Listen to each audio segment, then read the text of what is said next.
दोस्तों जय हिंद। अत्रि के कलम चैनल में आपका स्वागत करते हैं। दोस्तों, फूट डालो राज करो वाली नीति जो अंग्रेजों ने छोड़ दिया, क्या मौजूदा सरकार ने भी वही कर रहा है? क्या वन रैंक वन पेंशन का सबको लाभ मिला है?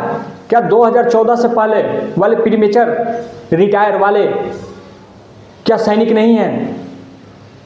जिस तरह से मौजूदा सरकार हर मंच पर हर जगह सैनिकों के नाम पर वोट मांग रहा है, क्या सच में वन रैंक वन पेंशन दे रखा है? हर जगह बोलता है कि वन रैंक पेंशन का लाभ मैंने पूरे सैनिकों को दे दिया, क्या मिला है? क्या सैनिकों को दो पार्ट में बांट दिया गया है? कलर सर्विस को एक तरफ कर दिया गया है और प्रीमेचर को एक तरफ कर दिया गया है, और फूट डालो राज करो। क्या जंतर मंतर पे केवल कलर सर्विस वाले जो पूरी सर्विस करके आए हैं उन्होंने धरना दिया था? प्रीमेचर वाले ने सहयोग नहीं किया था? क्या चंदा में प्रीमेचर वालों ने चंदा नहीं दिया था? क्या जो पुलिस, दिल्ली पुलिस के द्वारा जो डंडा खाया है, क्या प्रीमेचर जो रिटायरमेंट थे उनको नहीं, वो डंडा नहीं खाए हैं? क्या भूतपूर्व सैनिक के जितने भी राष्ट्रीय अध्यक्ष हैं, क्या वो लोग पूर्व सैनिकों के लिए प्रीमेचर रिटायरमेंट के लिए कोई एक लेटर भी जारी कर रहे हैं अपने अपने संगठनों से? ये सारी सवालों का जवाब मैं इस वीडियो में देने वाला हूं। दोस्तों, बोलते हैं जब तक रोगे नहीं मां भी दूध नहीं पिलाती। किसी ने सच कहा है, लेकिन मौजूदा सरकार रोने से, गिड़गिड़ाने से ये आपके अधिकार नहीं दे सकती। बच्चे का अधिकार होता है दूध पीना, ये नहीं दे सकती।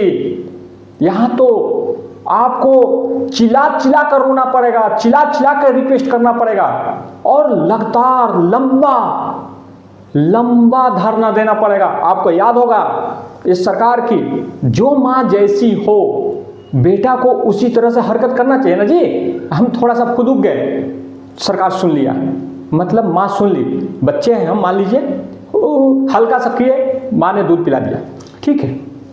लेकिन कुछ मां चिल्ला रहे हैं, रो रहे हैं, बिलख रहे हैं। बहुत देर चिल्लाने के बाद देखा कि अब तो बहुत ज्यादा अति हो जाएगा, तब आती है दूध पिलाती है बच्चे का भरण पोषण के लिए। वैसी माँ को उसी के जवाब में, उसी के हिसाब में, उसी के स्टाइल में जवाब देना पड़ता है।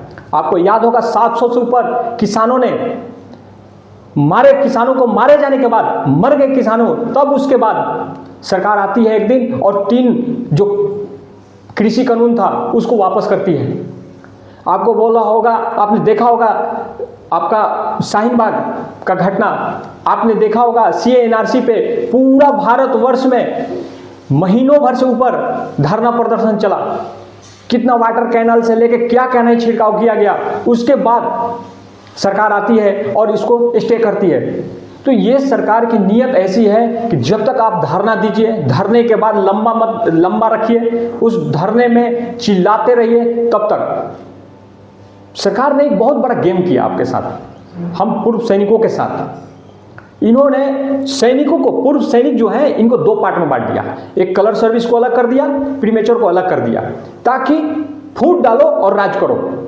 हाल में है भी, क्या बात बताइए, कोई भी पूर्व सैनिक प्रीमेचर रिटायर शौक से आता है, मजबूरी से आता है? किसी का एप्लीकेशन चेक कर लीजिए, जितने भी पूर्व सैनिक है उनकी एप्लीकेशन को चेक कर लीजिए, आपको पता चल जाएगा। घर में प्रॉब्लम होता है तभी लोग आते हैं।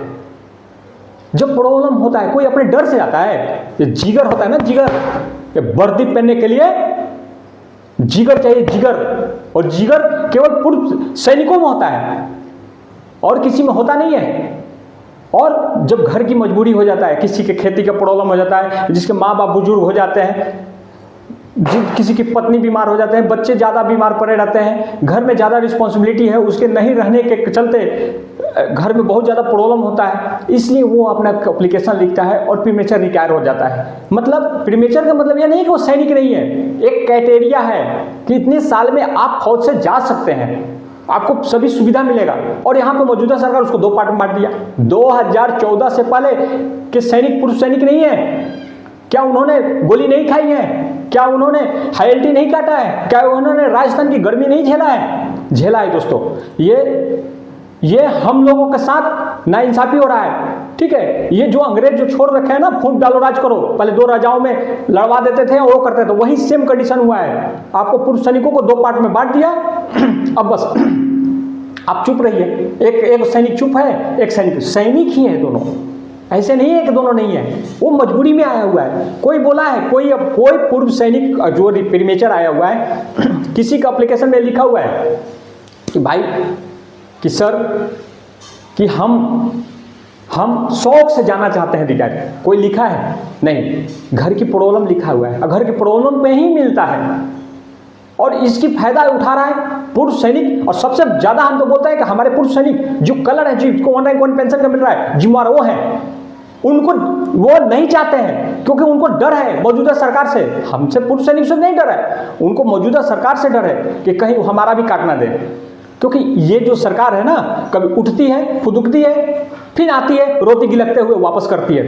ये सरकार को समझ में नहीं आता है। अरे ऑर्डर डिसओबे क्यों होते हैं? आप कोई भी ऑर्डर दीजिए, कोई भी नियम लागू कीजिए तो पहले उसके बाद मंथन कीजिए कि क्या होगा, क्या हो सकता है, उसके बाद न करिए। बिना सोचे समझे आप ऑर्डर दे देते हैं, बिना सोचे समझे कोई नोटिस जारी कर देते हैं, फिर उसको वापस करते हैं। ऐसा नहीं होता है। आपकी जितनी भी मौजूदा सरकार का जितनी भी नीयत है, जितनी भी नियम निकली हुई है, देखिएगा उसको वापस करना पड़ा है। दोस्तों मैं बोलना चाहता हूं ये कि पूर्व सैनिक सभी इकट्ठा हो, एकमत हो और ये लड़ाई जारी रखें। पता है इसके लिए खुद जंतर मंतर पर कितने दिन तक धरना चला था। हर पूरे जगह से, हर स्टेट से पूर्व सैनिकों ने बढ़ चढ़कर चंदा दिया है। और जब लड़ाई लड़े साथ में, क्यों भाई? सरकार की नीयत में फंस गए हम लोग, सरकार के सिस्टम से हम लोग फंस गए? नहीं, ये अधिकार है हमारा और इसको हमको लेना चाहिए। अगर हम लोग ये सब नहीं लेंगे ना, छोटी छोटी वेलफेयर काट के, और पूरी वेलफेयर काट दिया जाएगा आपको। हम लोग को समझना पड़ेगा, जगना पड़ेगा, नहीं जगेंगे बर्बाद हो जाएंगे। इसलिए पूर्व सैनिक जो है हमारे, उनसे रिक्वेस्ट है, जिनको 1 रैंक 1 पेंशन मिल रहा है वो भी सहयोग करें। एक सांसद से लेके कहाँ नहीं गए हम लोग? क्या उसमें प्रीमेचर वाले नहीं गए थे? सब कोई गए हैं, हर सांसद के पास गए, भाई लेटर भेजिए, पीएम के पास भेजिए, हर भेजिए, सांसद में आवाज उठाए, सब कुछ करवाया हम लोगों ने। और उसके बाद प्रीमेचर सरकार जब 2 पार्ट में बांट दी तो बस हम लोग बस फंस गए। नहीं, हम लोगों को एक साथ होना पड़ेगा।